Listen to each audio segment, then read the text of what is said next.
Much to conversation. It's a pleasure to welcome to the program Shlomo Sand. He's a professor at the University of Tel Aviv, and he's written an amazingly interesting and provocative book called The Invention of the Jewish People.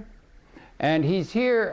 We're not able to do it in the studio. We're here in our studio here. We're able to fit it in. He's leaving today.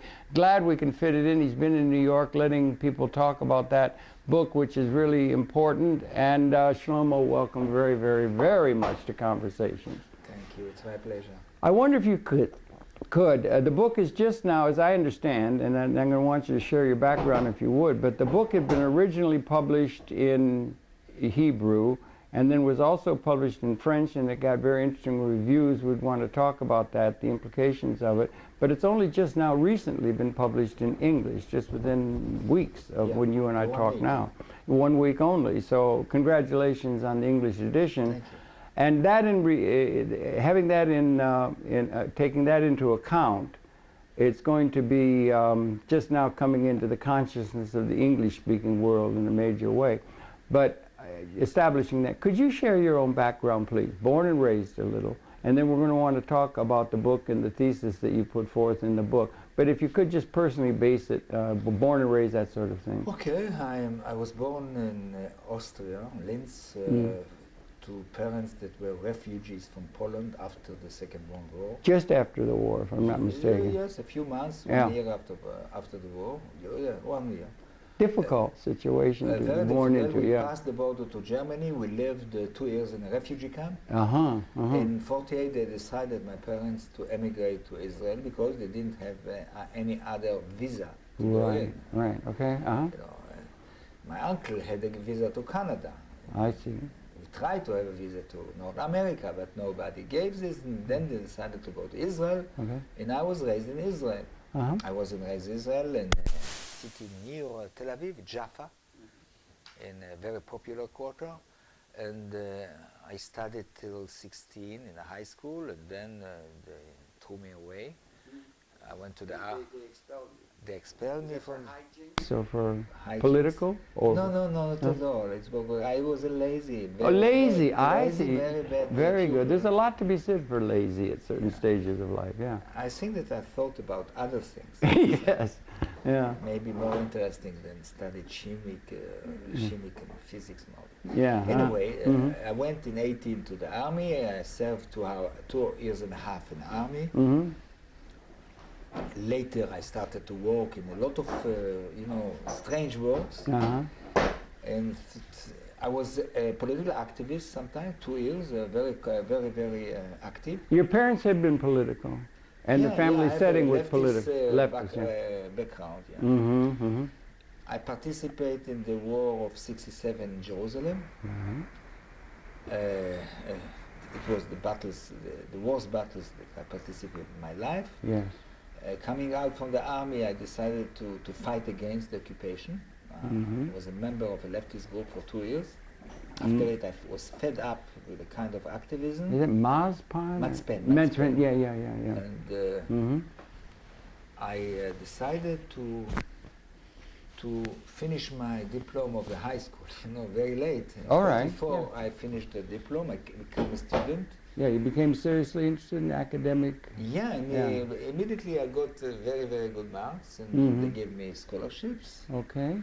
I studied in Tel Aviv. After I was sent more or less to Paris, and I finished my dissertation in Paris about Georges Sorel. Yeah, Sorel. Yeah, that's interesting. Yeah. French thinker.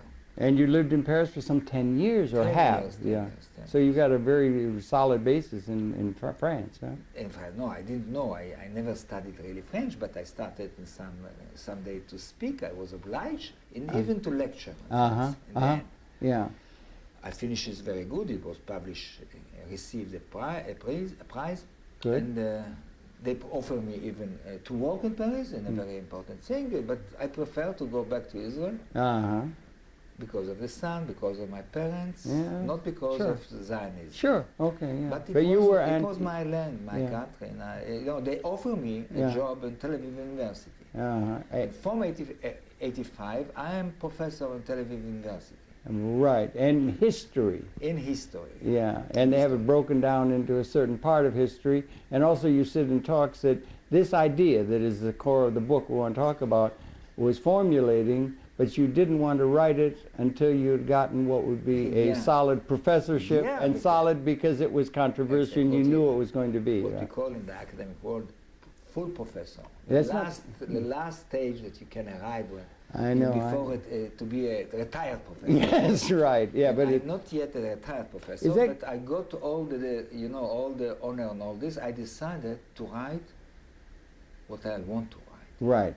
The first time that I decided to write in liberty without any consideration. That's important, and they have a thing called tenure here with the professor, where you can't be fired, and it's to protect political dissident thinking. I am a tenure. Yeah, okay, congratulations on that. It gives you a new freedom to be able to really... Exactly, and I decided if I have this freedom, it will be stupid not to use it. Do you use it? A betrayal not to use it. Yeah, and you're then making use of what had been gestating within your own consciousness on ideas of nationalism, and historically based idea of the Jewish people and the Jewish country, and then the other issues that you were politically interested in. But you had a unique take, as they say, in terms of understanding the historical development of the Jewish people. Yeah, you have to understand that I am a general history department because we have two departments. I didn't have right to write about the Jewish history officially. Yeah, and all the historians in the Jewish department are Zionists. I never was a Zionist, and I'm not today a Zionist. I'm not an anti-Israelis, but I'm not a Zionist. Okay, because I'm a Democrat and liberal. I will explain later. Yeah, I would appreciate that. That's a very important distinction. I will explain later. Anyway, yeah, I was working very, very hard on nationalism. The idea of nation, what is nation, what is state nation. Yeah, that's your first chapter. Yeah, it's very nuanced. It's very interesting writing. See, I tried to explain in some new way. After others that push me to it, to try to understand what is the vocabulary, why you are using the word nation, how we are using nation, how we are using people, and how we are using nationalism, nationalism, ethnic problem and all this. Working on this, in some stage of my work, I taught this subject in Tel Aviv University. I became to the conclusion that if in my generation I will not take all the new ideas, all the new analyses about nationalism to the field of the Jew, we will have to wait another generation that come out, historian that will have the courage to confront it with the new apparatus, conceptual apparatus, you say? Yes, right, yeah. With the question of the Jewish people. Right, yeah. And then I said it's my mitzvah. A mitzvah is a gift. Yeah. I have to do it. And then I started to accumulate material. At the beginning I thought to write a book about the Bible. Why the Bible after all history. Why is not a history? Why it's a very important theological work. One of the best pieces in the history of the human mind of theological work. A lot of good literature. Fantastic. All of it. But I insist that it's not a book, it's a library. The Bible is a library. And the Bible, you see, has a library composed with a lot of books.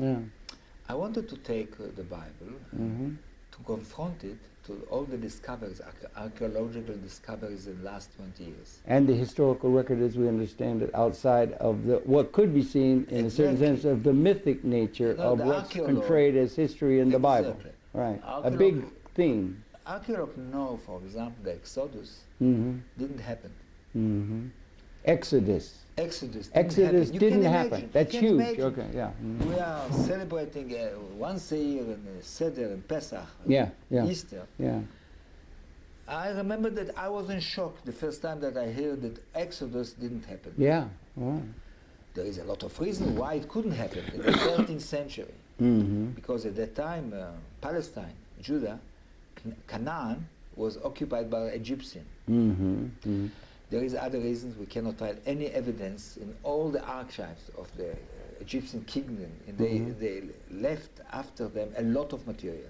So what we're taking... Nothing about Exodus. So the Bible, and when we say the Bible, we have the New and Old Testament, we have the Torah, we have the... I'm speaking about the ancient... and we've accepted, by and large, the story of the Bible as history, when if you put it against the real record of the historical understanding emerging, it doesn't hold up. It didn't hold up. It's finished. Okay. It started to finish.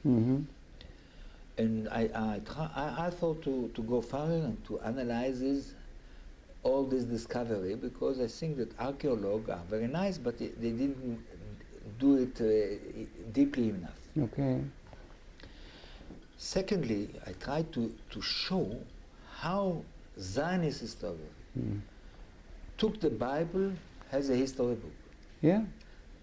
Put it forward as a historical book. You have to know, me as a pupil in Israel, I started when I was 7 years old to study the Bible as a historical book. Okay. Special courses. I mean, we have courses of the Bible from 7 years old till the end of the high school. And they're accepting it as history. As history, because it was a secular school, you know, it wasn't a religious school. I don't have, I didn't have to put a kippah and all this. We are reading mostly the narratives in the Bible has real history. Yes. And you understand? Yes. We put out all the miracles, all the strange things. We keep it, you know, we kept all the, you know, secular narratives in the Bible, and then it is the story of our people. Yes. Now, I try to show that how, you know, first of all the narratives are not history, but legend, myth. Yeah, okay, you're right. Exodus, the kingdom of David and Solomon, and a lot of other things. These kind of things are always used by people who are trying to form a national identity with people. They will repair to anything we can, you know, Daniel Boone stories or whatever. Daniel Boone story, or the French, if you take the French, they used Clovis, you know, all the goals, you know, the heroism of Jules Caesar. And they'll use everything they can in a public relations way to build a sense of nationhood and strength and political power. It's very important to understand it's not only the case of Zionism. Most of the nation, to build nation, you have to invent people to the past. Thank you. You could write a book on the invention of any nation, and it would be equally able to separate the wheat from the chaff. With one difference. Most of the constructor of nations invent to the past a people. Yes. The Zionists wanted to invent a Jewish nation. Right. One moment, they didn't succeed. They succeed to build two nations in the Middle East. What is a nation? To be simple. Yeah, it's a big nation? subject. You wrote your first chapters on... I will make it very short. Okay, good. Okay, yeah. For me, more or less. Okay, yeah. Nation is a people that asks to be sovereign on himself. Sovereign, you see? We have 192 nation states currently. Okay. In this year. For me, a nation is a group of people that want to have independent government. Okay. To govern itself independently. Right. Okay? This is my definition. The definition of a people, for me, the simple one, is a human group that has in common a few practices, a few, you know, cultural practice norms, but secular one that is common to everybody, like a language, a way of life, like music, like food and all this. Now, I have a problem. I said before that Zionism in the 19th century that started to build a nation by text. They didn't succeed to build a Jewish nation, but they succeed to construct it to the past a Jewish people. As others have tried to do, drawing upon history. Same thing the French and Italian did the same thing, but with one difference. Yes. If the Italian nationalists, intellectual of nation, succeeded to build from all the dialects and all the groups in Italy an Italian nation. By the way, people say that only with the appearance of the TV. Yes.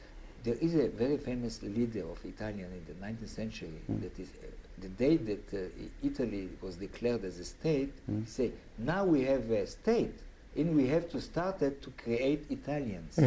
Oh, that's interesting, isn't it? Yeah. Yeah. A very clever Yeah, we guy. call it the nation state, yeah. But he said we have to create Italians. Yeah, yeah, yeah.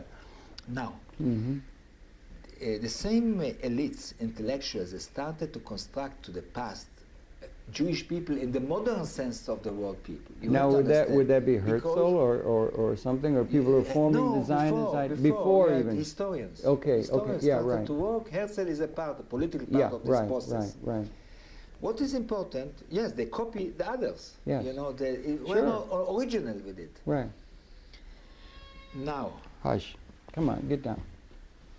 and why I say that they didn't exactly succeed? Because they succeed to create an Israeli nation and not a Jewish nation. Okay. Because most of the Jews didn't want to emigrate to Palestine. Nor did many of the. Well, you also had They the. wanted to emigrate to here, to the United States. They all were coming here. A lot of them You did. have to understand, a quiet minority accept the Zionist idea to emigrate and to build a Jewish state in Palestine. Absolutely, and I think there was a lot of objection from Orthodox quarters is that for the state to be real, if they're going to go to the ancient thought and then return to the roots where they were all exiled in 70 and so forth, they would have to wait for the Mashiach. And that was serious opposition to the idea when it was first announced. Zionism was anti-Jew. Yeah. You have to understand that the Jewishness, definition of Jewishness, is not to take destiny in your hand. You have to wait good that gave something, take once, and he give it back when the Messiah will come. Yeah. Orthodox didn't like. Most of the Jews didn't accept that. Right, it was a radical fringe. They immigrated to, you know, from the 80s when the Zionism started to. Most of the Jews from Russia, Poland, Ukraine arrived here. Only after 1924, when you close the doors for immigrants from East Europe, they become more and more guys that went to Palestine. You understand? Okay. 24. Was 24. The United States closed all the doors. I don't know. I didn't know. Yeah, I'm not sure. I think it's Okay. 24. Okay. Good. Yeah. And then we have a little bit of immigration because it continued to the Latin America and all this. Now the idea to build, they succeeded to build a little nation with a culture, with a language and all this, that's called Israeli nation. But they don't want to recognize Zionism in Israel and here, don't want to recognize the fact that they succeeded to create a nation with the language, with the culture, with the cinema, with the theater. They insist that the Jewish and the Jew in the world is a nation. Yeah, right. Are a nation. Yeah. Now you have to understand they succeeded In diaspora. in the diaspora. Yeah, right, they call right, it right. nation. They call it people. Right. But yeah. if you use the word American people, you cannot say Jewish people. You cannot take a cat in a dog, as I tell, and say that the dog We is just also had a a cat set over the table. Yeah. Yeah, you cannot And take he's not a a cat, dog. Yeah. and he's not a Right, dog. right. He's a nice creature, but not a dog. Exactly, The yeah. Jewish people is not a dog. Right, You understand? Like the American people, like the French people. I don't contest the Jewish identity. I even not contest. It's very important to understand Jewish solidarity. Okay. To contest Jewish solidarity after Hitler is to be stupid. Yeah, right. Okay. But I insist that a Jewish people doesn't exist because when you speak about a people, you think necessarily about the land of the people. Okay. In my position is, okay, Israel exists, Israeli culture exists, Israeli society exists. We cannot change the past. This is the thing that I recognize, and I ask the Arab world to recognize the existence of Israel. As an Israeli state, not as a Jewish state. Why not as a Jewish That's state? a very important question in terms of the world. Yeah, because it's very important. Because That's a very important issue. I insist. I have Arab students in my class. Yeah, I'm sure you do. They Yeah. are Israelis, but the state say that it's not an Israeli state. It's not their state. It's the state of Madoff, Joe Lieberman, and Woody Allen. Yeah. Even You got if they another. don't- Even if they don't want to live there. Yeah. Jewish in America don't want to live You have another Lieberman. politically No, we emerging have in Israel, but another that's one. another one. But Joe is Another one ours. is also immigrant. Yeah, right. They came from Moldavia. Yeah. This is his name, but don't mix him with I Joe don't want to. Lieberman. That gets into current politics. I and we think that don't- Joe Lieberman will not like to maybe, yeah. I don't know. I don't know if you want to be compared with Madnoff, but anyway, I understand. Yeah. They Joe don't. Lieberman want to be a very important person here, Vice President of the United Yeah. States, if you remember. Yeah, In a Avigdor manner, arrived to be the Minister of Secretary of the State in Israel. yeah, right. Going back to the Well, yeah, question. but it's the idea of the people, and yeah, that's right. And Going then, back to the question. and their return, they're using the idea of the return after 78, you know, the expulsion Yes, of the Jews exactly. from I want to Israel, say. from Judea. I don't think the Jewish return to Palestine. Okay, this is And I will important. explain Yeah, why. okay. Jewish invade Palestine from the end of the 19th century. It was a kind of colonization. Now, the justification of this colonization was clear. We were there 2,000 years, then we come back now. Yeah, we come back to where we were, and we are returning. We are returning as a people, yeah. You see, when I was young, Mm-hmm. I remember believing all the history, all the narrative, but asking, because I want to show the people that show us now something important. When I believed that the Jewish people was expelled from Palestine in all this story 2,000 years ago, 2000, yeah. then And you did when you were young. You were, no, everybody 10 years was ago, raised, 10 and years all the ago, world is, yeah, 10 right, years ago right, I was right. writing. It's accepted. It's accepted as the narrative. Yeah. But even when I thought that the Jewish people was expelled 2,000 years ago, I asked myself, why? Because 2,000 years ago he has rights today. Why 1,000 years don't give you rights? Why 2,000 give you and 1,000 not is not giving you? Yeah, how many years does it take before you get your rights? If you want to Yeah. arrange the world like Right. 2,000 years ago, it Right. will become a madhouse. Okay? Right. Then I critic the Zionist idea of return before thinking that I could write a book like this. You understand? Now, in the process of writing the book, I write to the 3rd chapter, and I discovered, it started by chances, by anecdote. I remember reading a very short article that put on question the existence of the exile. I mean, the fact that the Romans expelled Jewish from Judah in the 1st century. And seeing that in a separate class other than a mythology rather than a fact, as had been accepted in the conscience. And most of the people watching this program to accept the Bible as fact. I'm sure that most of the people looking at us are sure that the Jewish were expelled 2,000 years from Palestine, started to wander in the world, arriving to Moscow, make a U-turn, and come back to Palestine. Now, what is important to say? I believe it. 6-7 years ago, really, I was sure. You were sure that that was the case? Yes, I was sure. Like with everybody else? Yes, including 99% of the people watching this program? 100%, maybe. 100%. Well, there may be a few creeping in with your book. Right. New ideas come hard. They only let Galileo off the hook about 10 years ago for saying we weren't the center of the universe. Sometimes it takes a while, but go ahead, Now, I remember reading a little article put in question. Then I decided to go to our very, very big, great library in Tel Aviv University. Looking for books that telling the expel of the Jew by the Romans, by Titus. And I remember coming to the library, going to the section of Jewish antiquity, and looking for books on the exile, of the act of the exile. There must be many. There must be just there'd be Niagara we of books. have books about the community in Bukovina, the Jewish community in Varsovie. You understand? I was sure that exile will be the whole world. It's such a big thing. Right. And everybody and everybody knows that that's the case. On our money, conventional wisdom. That we were expelled. By What'd you find? On our money, Israeli money, it's written that we were expelled. Oh, it's on the money. On the money, 50 shekel. No, 50 shekel.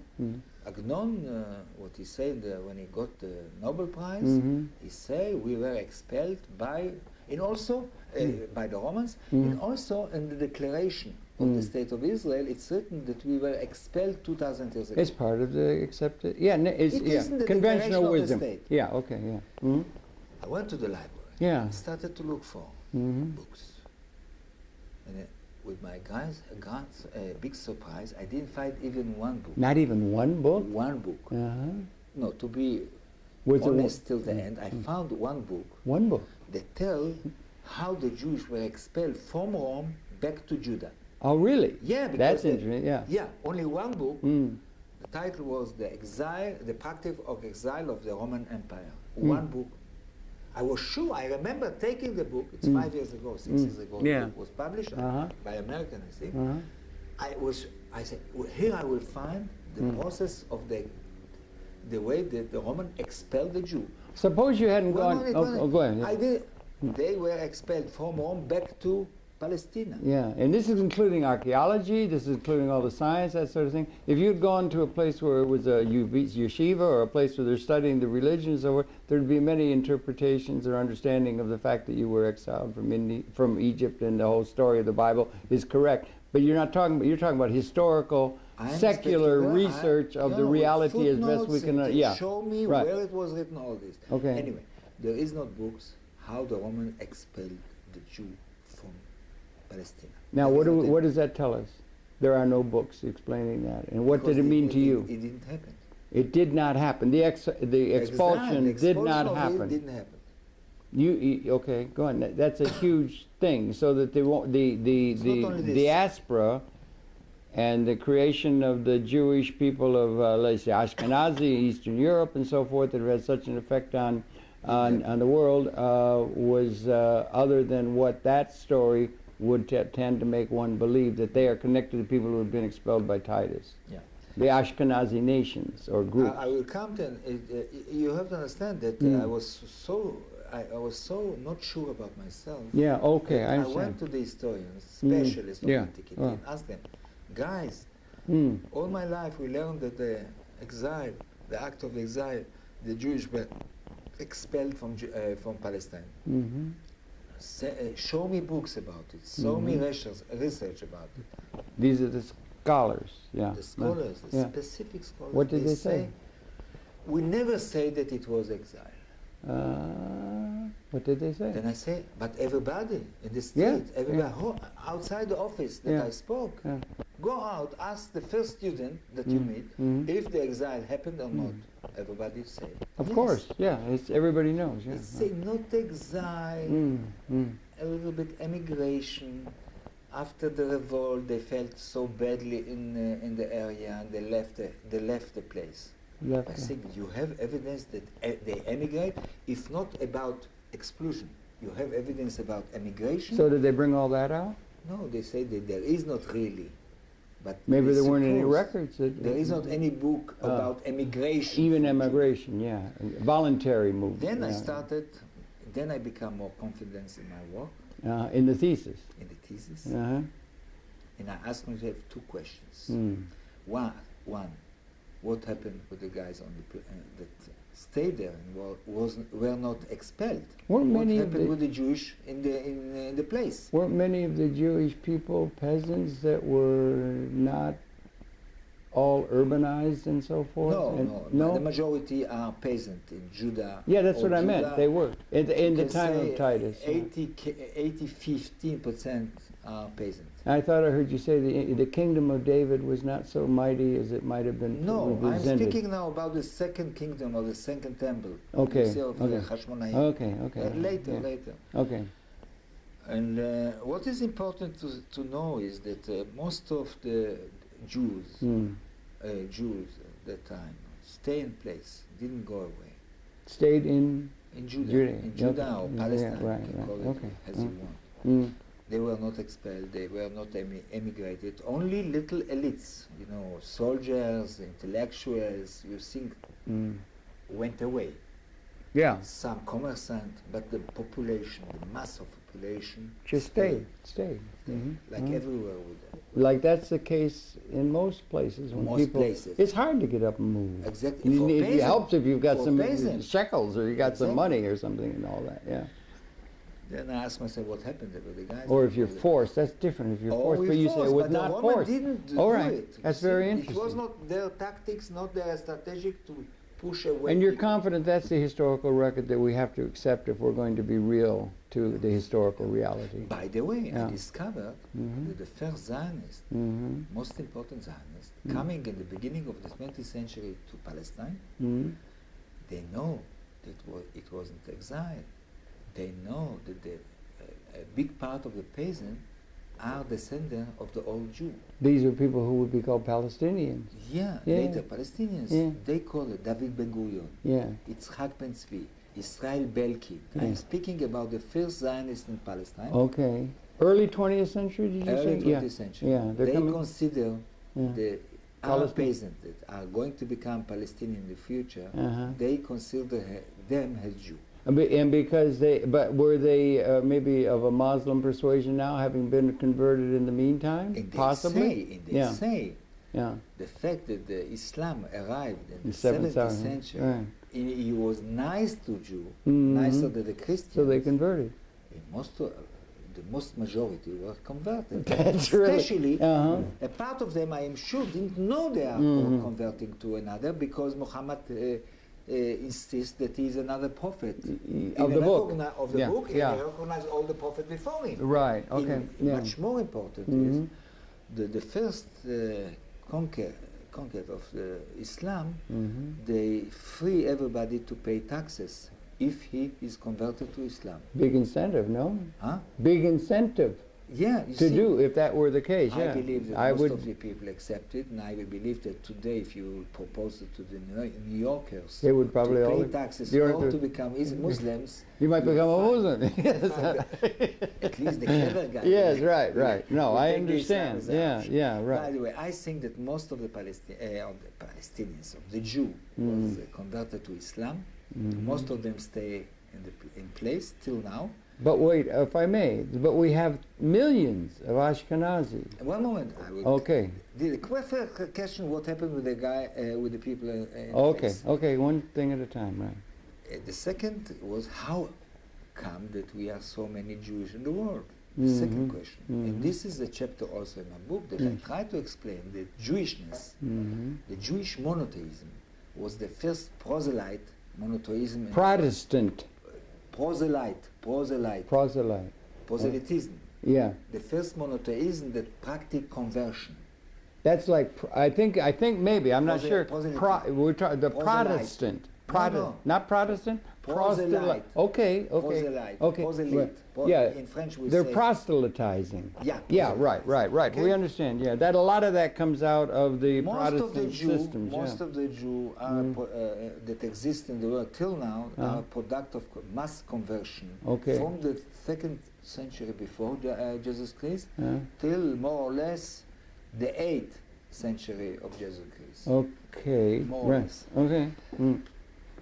I show in the book how it started with the first kingdom, Jewish kingdom of the Maccabean, that they forced all the neighbors to become Jew by the sword. They forced them to become Jew. In the Jewishness or Judaism continued to, I would say, to conquer souls by propaganda, by synagogues. The synagogues were one of the instruments to convert people. And I found there is too many evidence to see how a big part of the population in the Roman Empire started to convert it to Judaism. There is good reasons why. Yeah, okay. With the new moral basic empire that was decomposed morality, the morality in this Roman Empire started to decompose. Yeah, right. It Judaism, did, particularly. Right. And Jewish succeeded to arrive to a lot of people, and not only people, not only families, that after it convert also their slaves. It was systematic. Right. Also kingdoms. The first kingdom that was converted was in Babylon in the 1st century after Jesus Christ. It's in Hebrew the name is Hadayev. I think in Hebrew, in English you pronounce it differently. Adayev. Yeah, I think I know. I can't say it all. I know what you. Yeah. I don't remember exactly the name in that's used to call it in English, but it's Hadayev. 1st century. Yeah. The second one was in Yemen. Yes, you Yemen talked of this. Yeah. Right. It was in the 5th century. The kingdom of Yemen decided to convert themselves, and this is the reason that we have till today so nice girls from Jewish Yemen, for example. I thought it was all because of the beautiful sea, Red Sea breezes with the curly hair, right? Curly hair. Yeah. Oh, the curly hairs of the Jewish Yemen is exactly the curly hair of the other Yemens, Muslims. And, right. Anyway. And that held for quite some time, that empire, the Judaic empire in Yemen. 150 years. It was from the more or less the second half of the 5th century till the beginning of the 6th century. Okay, that's a considerable time, Yeah. And they weren't there among the Berber in North Africa? No, the third mass conversion started in North Africa. It started very early, I think, in the Roman time when the Phoenician,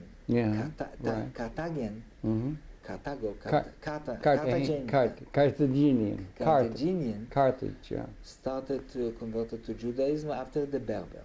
The Berber, I mean the tribes in North Africa. It's been more. And that those people did come into Spain, as I understand. Invaded Spain. It's unbelievable. It was the center of civilization, exactly. Andalusia.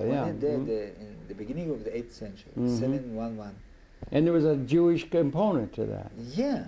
Serious. A lot of Berber soldiers were Jewish. They fight side by side with the Muslims to take over Spain. And then there was... This is the reason that in Spain, not in France, not in Italy, not in Greece, developed a very strong Jewish community for centuries. And then they were making link back to the classical traditions of Greco-Roman. They were carrying that along. That was a big bridge, because we were in the Middle Age, Dark Ages in Europe. And they have a kingdom, a tolerant kingdom of Muslims, a lot of Jews.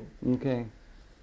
In North Africa also, it was, I keep telling to my students that Jews were in North Africa before the Arabs. Okay, that's really something. Yeah, that's interesting. Yeah, that would grab. This is the reason that anti-Semitism cannot come and have complaint against me, because I am saying Jews were in France before the Franks. Yes, right, Jewish people were in France before.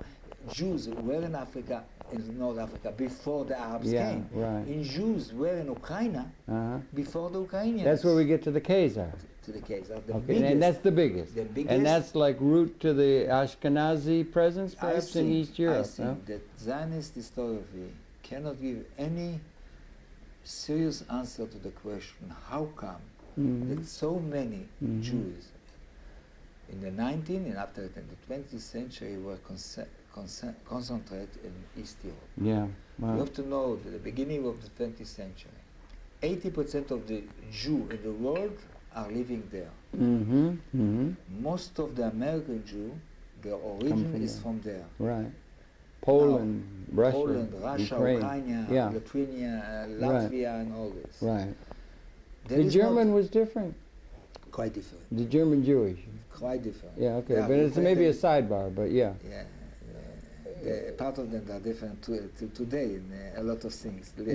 Okay. But I want to say that Zionist historiography cannot give any explanation about this blow-up, geographically blow-up in East Europe. And the question is, how come? From where they come? Right. This is the question. If they weren't exiles going in diaspora, driven out by the Romans, and that these are descendants of the people who had lived at the time of Titus, if they're not descendants of that, who are they, and are they then part of the Jewish nation that can be tied into the idea that we're going to return to where we had our roots biologically? Very carefully. Very important question. That the Khazarian hypothesis is the most serious hypothesis. Even if we have partly evidence, we are sure that it was a very, very strong Jewish kingdom there. Between the Caspian and the Black Sea. Exactly. Okay, yeah. This is not out of question. Mm-hmm. The Zionists, till the 60s of the 20th century, say that, you know, this is, it's true, they come from the east, most of the Jews, but yet in Khazaria, the most population of Khazaria came from the land of Israel before. You understand? Yeah. This is they emigrate from land of Israel, Judah, to Khazaria, and then converted. They make a then, U-turn. yeah. No, not converted. No, not converted. You're right, because they are the original. Belong to the ethnic. Yeah, you know, they're returning to the home in Judea from Roman times, of their people. Yeah, that's the thesis that you bring into question, and yet it's a thesis that's accepted out of biblical study and so forth by the design as one that is just as a given, and it's like Galileo saying, we are not the center of the universe. Yeah, there is a qualitative paradigm shift necessary from your research, and that's why your book is so interesting in presenting a new take on things that is going to have to come to be accepted by rational minds. Right. Jewish came from so many origins. They are so different between them. Yeah. With the rich cultures. And I think that the fact that the Jews are not an ethnic, and not ethnic, and not a people, doesn't change the fact that they play a very, very important role in the 20th century. I think. Oh yeah, major. I think that Hitler was wrong, thinking that this is a people race. You understand? They came from Palestine. When he thought of the Jew as a Semitic race. Yeah. Some of those were Tudor. Some of those had Tudor roots. Yeah. Tudor. Yeah. That he was wrong. Completely wrong. Right. Jews came from everywhere. Yeah. From the barbarian till the Turk Khazars, Slav Khazars. Well, where did the bulk? Now, if we don't go German, we're going to the German and the Scandinavian, Tudor, all that kind of stuff and everything. But then with the Khazar, the bulk of it, Minsk and Ukraine. What was the biological background of the peoples that form what we today call the Ashkenazi Jewish presence in the world? What is their background? Ethnic background. Or like Asimov. You know the writer Isaac Asimov. I did a program with him. He was wonderful, beautiful man, a real saint. Before he died, he said, supposedly I came from Khazars. Yeah. But I don't care. Yeah. I too. It's not important for me. Right. What is my ethnic origins? Okay. But it's important to think about Zionism that insists that we are a kind of people race. Yeah. To justify the return to Palestine. Right, for the Zionists. For the Zionists. In a lot of Jews in raison d'etre. Yeah. It's like the raison d'etre for the nation. Exactly. Yeah. And it's flawed in terms of the historical record. You have to understand it's a bluff. Well, everybody does it. Everybody comes up with theories, and they will use public relations and things in order to get. One important difference that today, in the beginning of the 21st century, it's most of the French knew that they are not the descendant of the gold. Yeah, right. A gold. Like most of Americans know that they are not direct descendant of the Anglo-Saxon. Yeah, okay? Right. But the Jewish continue to believe. And it's important politically. The direct descendant of the Hebrew. Yeah, and it's politically expedient for them to think that in order for the raison d'etre of the state, and the most crucial question, perhaps confronting mankind, the Middle East situation between the West Bank and Gaza. What is the catastrophe? The state defines themselves as an ethnic state. It belongs only the people that were born to Jewish mothers. Yeah, right. Okay. You can imagine. Right. Quarter of the population. 20% Arabs, 5%. The people that is not the minister didn't define themselves as Jews. Particularly heavily in Galilee, you say. In the Galilee. Most of the Arabs are in the Galilee. Yeah. One is important. You cannot have a state that consider itself the state of only 3/4 of the population, and also. Well, you could do it, but not call it a democracy. And call it democracy, and also seeing the Jews in the world really potentially the citizens of the state. I think that the future of Israel. Make Aliyah, or what do you call it? Aliyah? Yeah. Waiting to Aliyah. Yeah. Basically, I think that one group, ethnic group of the blood or something. Yeah. Not pure blood, yeah. but of well, yeah. That's the myth. Yeah, this is the. Yeah. Well, let me ask you. Book, okay, I want to make sure I ask you something. Was go ahead. To decompose it. Deconstruct. Deconstruct this myth. Because I think it's the truth. Secondly, to help the Israeli political culture to become more democratic, more Republican, if you want, more open, more liberal, in the end, a state of its citizens, a state of these citizens and not of the Jewish of the world. It's a huge... But go ahead. Yeah. You have to know, I am a very moderate person. It's not a joke. Even if the theses are radical, I continuously think that the Israeli state that has to become the state of its citizens and not the state of the Jewish in the world. Okay, it's a big difference. The Jew of the world. Yeah, otherwise... I think that it can stay a state of refuge. Because of refuge. Of refuge. Right. For Jews that are persecuted because of their origin or their belief. Right. Refuge, yes, but a state, first of all, a democratic state of the people that are living there. Okay, and we'll get to that in a second, but I want to come back. What about, you're talking science, so you're talking the history, you're bringing up this thing. Galileo did a lot of work in terms of the orbit pathways of Jupiter to prove something that did not want to be accepted, because when you mess with a means by which a person or a people get their identity, it's real serious. And he came to say, we are not the center of the universe. Hieronymus Bosch paintings, it was just trauma on them. It was really hard. I just mentioned earlier the Catholic Church only let him off the hook about 12 years ago for claiming that we're not the center of the universe, that the sun is. Big change, paradigm shift. You're suggesting the same. So in science, and you're dealing with the issue from historical record rather than the accepted mythology, and we understand everybody uses that for PR, that sort of thing coming out of history. It's always kind of vague. What about on the we now have DNA, we now have genetic ways of testing these kind of things coming from the world of science. We have the genome. We can do that. Your claim that the people of Ashkenazi background, have there been records, and forgive me, I just don't know, that would trace your premise in terms of where they might have come from or not be part of the Judaic, been able to be tested genetically with a scientific reading of genomes and that kind of thing? I will answer in two Please. levels. Yeah, we've only got about 10 minutes left. Okay. First level. I want to defy all these biologues and say that... All these what? All these genetics guys that are looking for a Jewish DNA. You're not denying the science of genetics or the relevancy of the science that it's making available to us. Okay, good. Okay. Denying the way of working. I want to make it clear to everybody. It isn't the case that biologue took a mass of DNA from thousands of people. The who?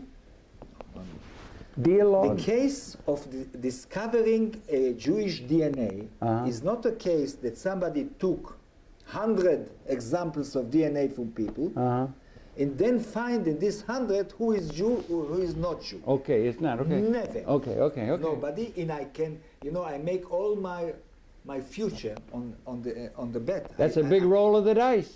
I put a bet on this that they will not find who is a Jew. Okay.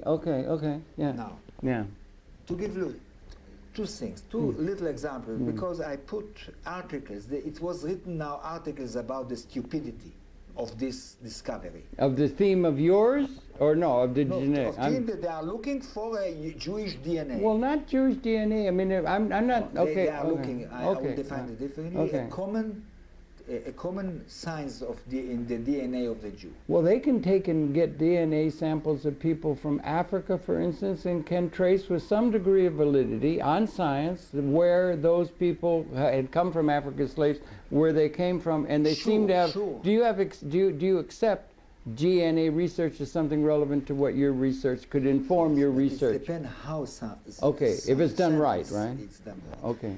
Now, I'm living in a state Yes. that the Jew cannot marry a non-Jew. I understand. Then I am revolting that you are looking biologically who is a Jew, first of all. Okay. Because why? Yeah. Because I'm a son of people, of refugees of the Shoah. Not because you're afraid it would disprove your theory. No, not at No, all. not that. At all, Okay, not okay, at all. okay, But okay. Okay. no. Because you're a scientifically inclined person. One Yeah. minute. I will give Rational. you why, Yeah. why it's revolt me so much. Yeah. It Okay. disgusts me. Okay. In 2000, Mm.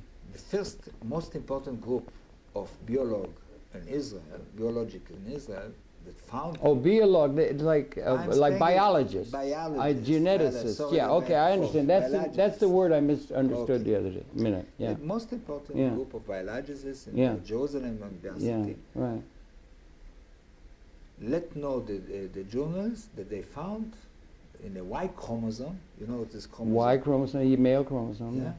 Y chromosome, they found something that made Jewish very close to Palestinians. Oh, really? Oh, really? It was a headline. Palestinians. It was before the second Intifada started. A year later, God is laughing. Put it in my, God is laughing. A year later, I'm putting in my book the same group of biologists, the same group declared we made a mistake. We are not close to the Palestinians, we are close to the Kurd. To the what? Kurd. Kurds. Kurds. We are other, brothers. The Kurd, to show you that it's so, how we say, absurd. Weak. Yeah, weak. Absurd, Yeah, weak. Yeah, weak. It's a science that started yet. You are, and for the moment, and I defy them. Yeah. The biologists, they are looking under the and the geneticists. And the geneticists. Right. Now I took all their materials and I saw how they are working, how many samples they are working. It's terrible. I repeat, it's terrible. Terrible in what way? Because it's not large enough. It's not well chosen. Enough, okay. Also, they left outside a lot of material. Selective, the way you select what you deal with. We are simple people, not scientific one, you and me. Yeah. We have some confidence in the hard science. The scientific process and rational thinking. It came out of the Enlightenment and that kind of thing. We have respect for them. Yes, right. This is a quantitative science. It has to be true. Okay? And that we don't allow the political people with an agenda interfere with the scientific process in order to prove a certain thesis that is convenient to their method. At the end of the 19th century, very, very important scientific people measured heads, phrenology, and all other things to classify people. Yeah, by race. And, classify Jewish in the beginning of 21st century with a science that started it hadn't even right. It's dangerous. It's dangerous, stupid. And I defy all the biologists. They are working this field. Okay. To show us in how many samples they are using in one thing I asked, took the samples with people that you don't know for where and come and find me something common for the Jewish. At that time I will be convinced that this is... And you would encourage if they would do a thing that would be done right, with the understanding and the context by which it's going to be done and everything, that could help to test your thesis. And if it came up that your thesis is disproven by this, but you accept the science, you would accept that.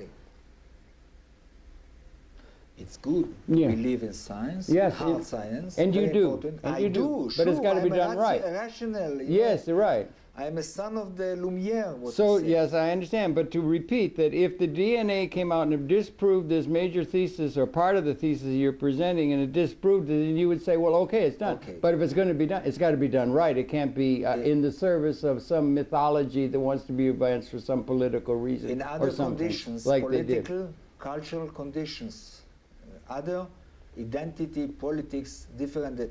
You can imagine. Yeah. To defy you, Americans, that suddenly the mayor of New York decided to, for every marriage in New York, he apply a DNA research to know who is married who. Right. Okay. Yeah. Right. Okay. I want you to understand. Right. Now, it's scientifically okay, no problem. You will not accept a law like this. No, you will not accept a climate like this. No. To live with the DNA coming in to decide who is who. Well, okay, but we don't want to throw out the baby with the bathwater. One moment. Right? This is not to throwing out. You know, science has to serve us, not to destroy us. Right. Okay? Mm-hmm. There is, by the way, things that we have to throw away. There is things. Yeah. I think kind of nuclear, the human being has to finish its science, the nuclear. It's produced by science. Yes. But we have to arrive, I hope, in this century, new century, that the nuclear will be finished. Absolutely. Nuclear, the weapons system, the weapons they nuclear, become species lethal? I think they can wipe out the entire species. Exactly. This is the reason that with all the respect to science, that's right. Science has to serve us. Yes, right. We don't have to serve science. And we may need a revolution now, of thinking. Science of DNA that serves us to hold on, stop illness, sickness. Yeah. I am for it. Science that you know, forbid people with a lot of problems to marry other people. You know, there is dissects. Dissects. For dissects, it's okay. Yeah. By the way, it's very important now. If we spoke about biology, it's amazed me. You know, before the DNA in Israel, they tried to find out who is a Jew with a lot of ways of research. The first one was in the 50s. They look for how we call it? Fingerprint.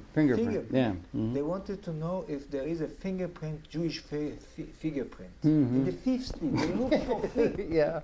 As well as the head and the nose and things. It's unbelievable. Yeah. Now, and this was science, to look for fingerprint. 2 minutes. 1 minute. Very important. T-Zax. You heard about this? Yeah, of course. It's only occurs in Polish Jewish population. Jewish. Yeah. Iraqi and Yemeni Jewish don't have it. They have other. Right. Then how you are looking for a Jewish DNA or something common when you know, for the illness, the Jewish of Iraq has the full, we call it, what is the name in English? I don't know. Anyway, they don't have anyone. Okay, but apart from all of that, then we only got a minute left. Thank you, first of all. Thank you very much for all your work, and for the book. And it's called, again, The Inventing of the Jewish People, or The Invention of a Major book. Recommend one and all to do it. We've been get to it. It's Shlomo Sand, a major scholar, major thesis you're putting forth. Good luck with the book. I hope everything goes very, very well, and I look forward to being in touch with you to follow up on this altogether too brief discussion. It's a major thesis, one that's going to be discussed a great deal in the time ahead as it comes out in English. Congratulations on that. Make sure you get in touch with us when you're back in New York City. Thank you. Your pleasure. To go. So maybe you can make a last statement, about 30 seconds. First of all, thank you. My pleasure. Now, I don't know if the book will be important, not important. People are not changing the world, but when the world start to change, is looking for new books. I hope that my book will serve a change in our world. I think that in the positive change is needed at this particular time. Thanks again, Shlomo Sand, very, very much. Okay, and thank you for